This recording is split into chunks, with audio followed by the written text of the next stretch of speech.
Okay, for example, you are working in Amazon. Okay, and in Amazon, Amazon developers, and you are a tester here. Okay, so you have to make sure that like this search functionality is working when I am entering here something and clicking on search icon.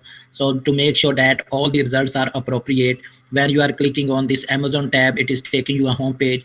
When you are clicking on these links, we have to make sure that the links are properly working and it is migrating to the new pages. It is showing all the data if you want to log in something. So as a tester, we have to make sure that every functionality of the application is working properly and working as expected.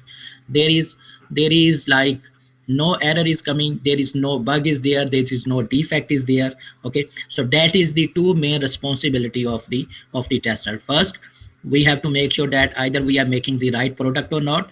Second thing is, yes, this is the right products, we have to make sure that all the functionalities of the application is working properly or not. That are the two main responsibility of the testers. So this is known as software testing. So if I can go to the definition, so we can say that software testing is a process in which we are making sure that the product is according to the requirement, and the product is defect free. There will be no issue when the user used it. Okay, this is known as software testing.